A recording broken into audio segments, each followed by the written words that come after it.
You're watching Mick and T Sports Report on CHCO-TV. And now, here's two guys who spent all of New Year's Eve watching reruns of their own show, Evan and Joe. I'm Joe Ticotsky down in New Haven, Connecticut. I'm Evan McFarlane here in St. Andrews, New Brunswick, just trying to get Gronk to come back and play for the Pats. And this is the 48th episode of Mick and T Sports Report, our first episode of 2023. And as Mark said in the opening, we both spent our New Year's Eves watching reruns of our own show. And with 48 episodes in the books, that means you can binge watch 24 hours straight of our show. How was your New Year's Eve? Quiet? Well, other than that, that's a lot of watching, and I know how much you like yourself, so I'm sure you haven't left the television yet. But no, we're laying low this year. I'm over on the island, so it's going to be pretty quiet. Cool. I went to the auxiliary St. Andrews sweatshirt because we were about to get a flash freeze where it's going to drop like 40 degrees here the day of the taping. But couple quick recaps. Congrats to the Toronto Argonauts for winning the CFL's 109th Grey Cup back in November as they defeated the Winnipeg Blue Bombers 24-23.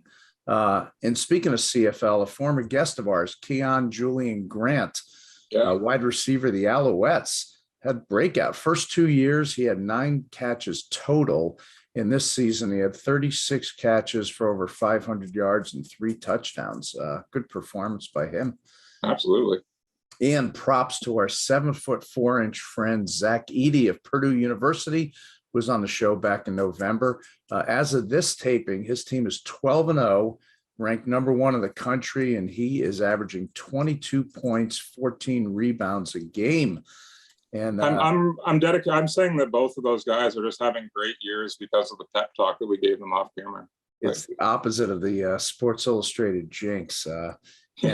With my Yukon Huskies knocking at the door at number 2 in the country, I'm a bit torn here between my alma mater and a guest from our show. So I'll root for Zach, but against Purdue.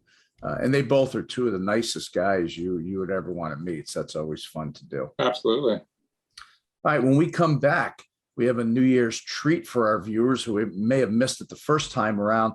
To start off 2023 on the right foot, we'll be replaying our highly entertaining interview from September 2021 with legendary broadcaster Dan Patrick.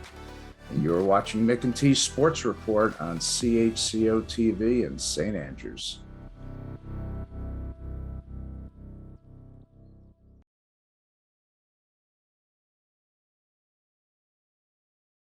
Welcome back to Mick and T Sports Report on CHCO-TV. Our first guest is longtime American sportscaster Dan Patrick.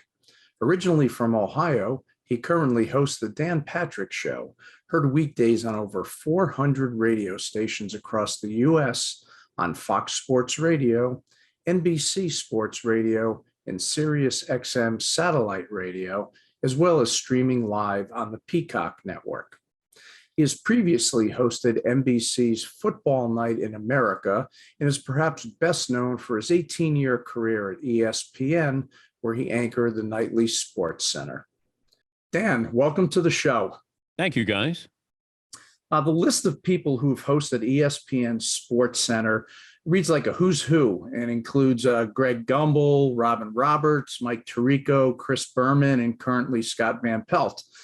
You anchored the show for over 15 years when it truly was must-see TV for sports fans. At the time, did you and Keith Olbermann realize how big a part of the American sports scene you were becoming? I think we did, but it was kind of in a begrudging manner because management didn't want us to get, our heads too big. And because here in Bristol, Connecticut, it's not like it's New York or LA where you're seeing people. We just did Sports Center and then we went home. There was no fanfare. There was nobody waiting outside to get an autograph. It was nothing. You were sort of isolated. And I think at the time we would start to hear things from other people. And we realized that, we were having a little bit of an impact or, we were in a lot more homes than we thought. Let's put it that way. Yeah. None of those groupies in Southington pounding on the doors in Bristol? No, not to my knowledge. Whenever I left the building, I usually left. I didn't need a police escort. Evan, you have a question? Yeah, Dan, there were over about 400 of those This Is Sports Center commercials shown throughout the years, and they were absolutely hilarious. How many of them do you think you were in, and which one was your overall favorite? I don't know how many I was in because we would still have to do our regular shift. We'd have to do our show. We'd have to still put in 8 to 10 hours. You would go in early in the morning and you would shoot these commercials because the athlete who was going to be in the commercial would be there. And you would do that. And then you would either go home or you would get ready to start your day. And I would be there usually till midnight. There are days when you get in at 8 or 9 in the morning to shoot a commercial, and then you'd be working until midnight. But probably when Grant Hill is playing the piano in the lobby and I come out from doing a SportsCenter show and Grant Hill can sense that I'm a little down because I didn't have a great show. And then he's playing the piano in the lobby at midnight. And then I put $1 in the jar and tip him. Because at the time, we couldn't get athletes who were going to do it because they weren't getting paid. You had to go to Bristol, Connecticut, and you didn't get paid. Nobody's signing up for that. And I reached out to Jason Kidd and Grant Hill, and because it was my idea to go to management and say, can we have an ad campaign that promotes SportsCenter? Because they had ad campaigns for all these other shows. And so I think the responsibility fell upon me to, okay, you want it. We need some athletes to come in here and do it for nothing. And we'll give them like a $2,000 donation to charity. And I reached out to Grant Hill and Jason Kidd, and they both decided to do it. And once those commercials aired, we never worried about getting an athlete again because athletes or their agents, PR people would call up and say, when do I get my commercial? So I would say Grant Hill because of the importance of that, what it meant to the actual campaign. Yeah, cool. Nice. My favorite non-Dan commercial was, of course, "Follow Me to Freedom." Yeah. Oh, everyone loves that one. Charlie Steiner, yeah, Y2K. And I remember shooting that. And it was just, it looked like a movie set because, you know, you had Charlie with makeup on and a bandana and he's yelling, you know, that's the end of the world. And yeah, he says he still gets people who say, "Follow me to freedom, Charlie." I think the Yukon Husky got trampled in all the uproar of that commercial. We always had a mascot in there. The Syracuse Orange took a beating occasionally, but you would have some, the Michigan Sparty would be in there. There'd be times when you'd go to work and you go, wait, is that? And it could be anybody from Evander Holyfield to Gordie Howe, George Murison. You just go, who is that? You know, sometimes you'll see somebody and go, boy, that looks like, but in those cases, it was that person. It didn't look like. The wrestlers came in, I remember. And, so there was always something going on at that period at SportsCenter. Nice. Now, in 2007, you left ESPN of your own accord, arguably at the height of your career. What were your main reasons for leaving? Oh, I think that I had kind of gotten bored with doing SportsCenter, and I just didn't want to do it and go through the motions. That there should have been somebody in there younger who was, starting their careers. And I just didn't want to. I didn't want to just sit in there and do SportsCenter, which I could have done, for another 15 years. But I wanted to try something different. And I think to be able to do it on your own, when you get out from underneath those 4 letters, I mean, you're truly on your own. And I realized that quickly, but it's far more rewarding because it's not ESPN. ESPN got credit for everything.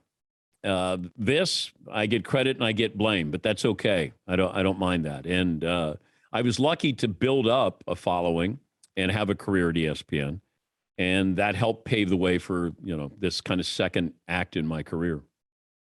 Evan, you have another question? Yeah, before all this, going back a bit, we heard that you played Division I basketball for Eastern Kentucky. Wow, what type of player was Dan Patrick?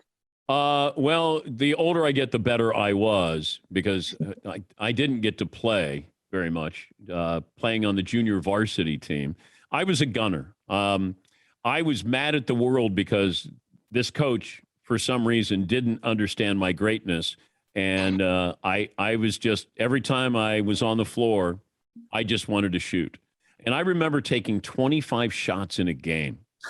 And I had never come close to taking 25 shots in a game, even in high school. And I thought, this is awesome. Like, it felt like I could have stayed there for 10 years and just played junior varsity basketball. The varsity wasn't any good, which made it even worse that I wasn't good enough to play on a team that wasn't any good. But, it was fun. I had fun playing basketball. And then after that, after 2 years, I realized the coach didn't like me, and it was time to start thinking about a career. And that's when I transferred to the University of Dayton, and that's where I started my radio career. But I'm glad that I got basketball out of my system. It humbled me, and I was able to truly concentrate on what I was going to do with my life. Nice. That's great.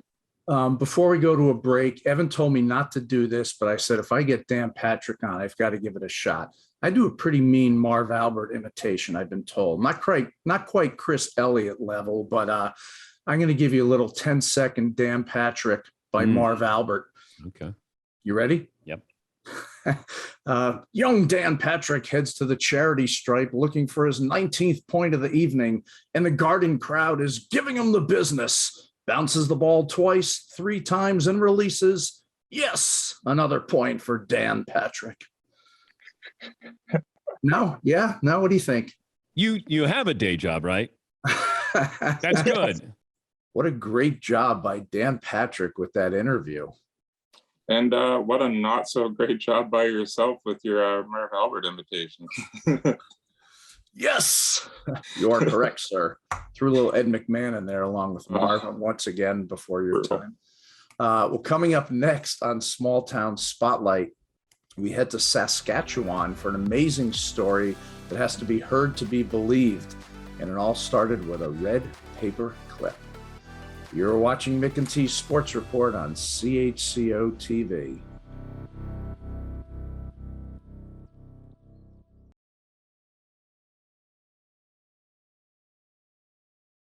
It's time for another edition of Small Town Spotlight here on Mick and T's Sports Report. This time around, we head to Saskatchewan and the town of Kipling, population 1,104. Located 4.5 hours west of Winnipeg, it was named after the English author Rudyard Kipling. But the town's utterly amazing story comes courtesy of Canadian blogger Kyle MacDonald. Starting in 2005, in a series of 14 online trades using Craigslist, he traded from a single clip.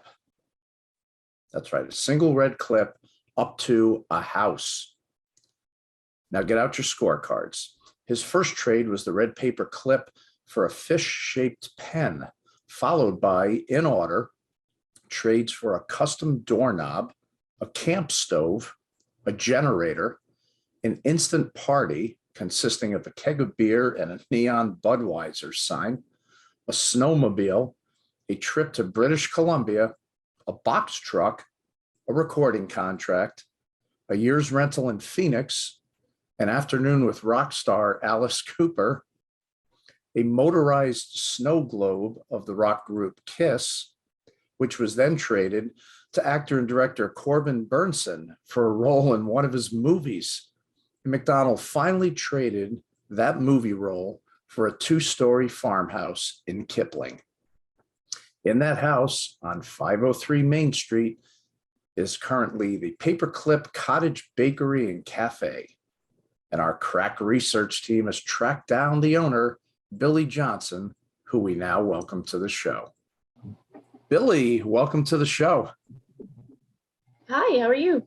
Good, good. First, I want to apologize right off about wearing the Tim Hortons shirt, because I know for a fact that your coffee is much better than the dirty water they serve at Tim's, but I figured something coffee related. So, all right, you and your family have quite the background, a work background. Your parents, you said, ran cattle in the Cypress Hills of Saskatchewan, and you worked in the oil patch in British Columbia, but then you moved back to Saskatchewan. Now, tell us what happened when you said you had first moved back to Kipling. Well, my mom was born in this town, and as was my ex-husband's family are all from here as well. So it made sense that if we were going to come back, it would be to here. So I wanted a small town to raise my kids in. I couldn't raise them on the farm, so I did the next best thing. My kids and I were actually like really welcomed here in Kipling. I don't know whether it was just because, you know, it's a small town and got new faces, or whether it was because of our history here. But it didn't take very long for this place to become home. So I was walking down the street one day here, and I was restless. I've worked since I was just a little girl, and I was looking for a spot for me. I'd worked in the patch for a long time, and I wanted to start fresh down here. And I watched a tour bus full of people get out of like this big tour bus on Main Street in this little town of 1,100 people and take pictures of an empty house on Main Street. And I knew about the paperclip trades, you know, but it didn't really twig much with me. And so then, you know, my mom and I got thinking about this place a little bit, and then the town put it up for tender. It was sitting empty on Main Street for close to 3 years, I think. The town wanted to do something with it. So Kyle gave it back to the town, and then the town couldn't sell it. Well, I don't really think that they wanted to. You got to understand, we're right on Main Street, and it's a 112-year-old house. So it's not going to be an ideal residence for anybody anyway, Okay. you know. So, and because of what it was, and it's famous around here, and it's a historical house, you know, so they had to be pretty particular about what they wanted to go in here, but they also wanted people to be able to come in and look around too, you know. So sitting empty wasn't doing the town any good. Okay. And then you mentioned your mom, going from there to you actually wanting to start the bakery and cafe, that your mom had the vision with her cooking background. She did. Mom used to cook up at the big camps way up north for 300-400 people. So that was, you know, not a big deal for her. But like I said, I needed a place to belong a little bit too. And I grew up in her kitchen, so I knew how to make everything from homemade as well. So she saw like grandma's kitchen. That's what she was thinking. You know, she Okay. wanted all homemade. We come down at 5:30 in the morning and make the bread fresh every morning, you know. Everything from her mother's recipes and my grandmother from my dad's side, you know, we just keep doing it, everything from scratch and all homemade. Now, what would you say is your, I'm sure there are parts of the job you don't like, but what's your favorite parts of the job?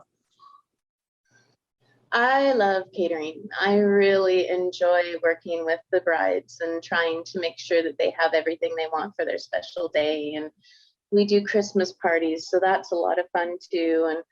But my favorite's always going to be the people, you know, the ones that come in and sit down and they have an amazing meal, and then they say to me, so where's that house that traded for the paperclip? And I get to tell them they're sitting in it. That is great. But I love all the pies and the cakes and all that kind of stuff too, and all my Christmas baking that I get to do. So it's still where my passion is with the baking itself. So All right, now hit this diabetic with some of your pies that you make so I can start drooling off camera. Well, actually, unfortunately, my boyfriend is diabetic as well. So Right. We make everything. Like my father's favorite were Saskatoon, of course. Now, I don't know if you've ever had a Saskatoon berry, but they are definitely a Saskatchewan staple for us.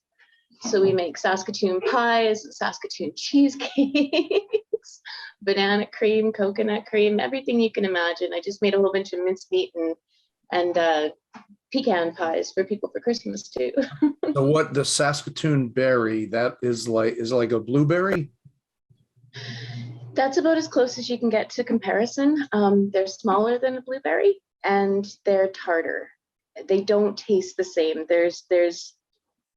It's so hard to compare, but yeah, they grow here wild. People go out in the height of the summer and they pick them by the bucketful. Very nice. Now, I see your cafe is closed from just before Christmas, which is right around when we're doing this taping, until March 1st. So besides catching up on some sleep during those, 2.5 months that you're off, what do you do with your quote unquote downtime? I spend a lot of time with my kids as much as I possibly can. And let's be honest, lots of times this time of year, people make the New Year's resolution to lose weight. And so therefore, I become the enemy. Okay. It's pretty quiet around here in January and February anyway. And it's just, I don't know, I need the time off, and nobody's looking for pie after Christmas, and they're not very much anyway. So my locals, the ones that are here every day for lunch, they're the ones that miss me when I'm gone. But they get over it after a while. Then once March hits, the resolutions are out the window, and it's back to the yeah, basically. Well, and I still do, like I said, the catering and stuff like that during the winter months as well. So I do some of that, like late Christmas parties and winter weddings and stuff as well. So, but I enjoy being at home because it seems like I never am. Gotcha. Now, do you live upstairs in the house? No, upstairs has 3 bedrooms and a washroom, and we've turned them into eating rooms. There's tables in all of them. That's how we manage to serve people in the wintertime. In the summer, the deck out front seats another 30 people. So we get pretty busy. My waitresses, they're going up and down those stairs and in and out the front door. Excellent. Now, in terms of the town of Kipling, say I had 24 hours to spend there. Give me a couple things to do. Well, considering it's winter time, and I don't know what it is where you are, but it is frigid here. It was minus 35 this morning when I got up. Okay, that's even Fahrenheit. I know that's cold, or Celsius rather. Oh yeah. How about say like warmer weather? Well, when it's a little bit warmer, but in the winter we have a beautiful outdoor rink here that a community member built, and so you can go there all hours of the day. You can have the bonfire outside with your family. They always supply wood for us and whatnot as well. There's beautiful, I guess it's called the Pipestone Valley, sorry. You can get a lot of sledding and tobogganing and whatnot going out there, and we have a lot of fun that way as well. It's a beautiful little town. We got a really vibrant downtown core. It's only, I think now since I moved here, it's 1,250 to 1,300 people. So there's always something going on. There's community events all the time, fundraisers and things going on for people that if you want to be social, you definitely can. Okay, and what's the local high school? Is there a high school just for Kipling, or is it a regional? Yeah, no, we have elementary and high school right up to grade 12 here. We have 400 kids in it. It's a busy place. We're surrounded by farmland here too, so there's a lot of farming generations that come into town and go to school as well. We have a brand new hospital. There's walking trails all over town. You can't go 10 feet in this town without being able to find someone to stop and visit with. Okay, and then they've turned the clip into sort of a tourist attraction itself, correct? Oh yeah. Yeah, the world's biggest paperclip sits in beautiful Bell Park in downtown Kipling. It's you always see people there, taking pictures and family photos, people hanging off it and stuff, So. Okay. And have you met Kyle, the guy that started the whole thing? Yeah, I met Kyle. He blew through here a couple of times in the last 13 years that we've been open. Usually at really weird hours. I had to come down here once at 2:00 in the morning. But he comes with a little bit of an entourage every once in a while just to see how things are. I haven't heard much from him. He's gone pretty quiet the last 4 or 5 years online. But for a while he was doing all his blogging and stuff as well. But I think he sort of disappeared for the moment. He might be up to something else.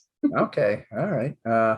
Well, an amazing story of how it started and how you've settled into a pretty impressive venture there. And I've read some of the online reviews, which can often be tough, but they are very, very complimentary of you. And she is Billie Johnson, owner of the Paperclip Bakery and Cafe, located at 503 Main Street in Kipling, Saskatchewan. And Billie, if you ever decide to venture down to Boston or New York, I'd love to have you and your kids stop in Connecticut, or I'll treat you to some of our world famous thin crust pizza. Maybe you could trade the Paperclip for a couple large pizzas to bring back home. But thanks so much for being on the show, and continued good luck with the cafe. We're back, and that is a really cool story about a red paper clip. I think I have a few of those kicking around, so before you know it, I'm going to own about 10% of St. Andrews. I do have to point out, Joe, that you are rocking a Tim Hortons t-shirt in that interview, though. I did. I had to go with the, I figured at some point I have to get a Tim Hortons t-shirt, so I just ordered one online, and the rest is history. So good conversation starter. Shout out time. What do you got there?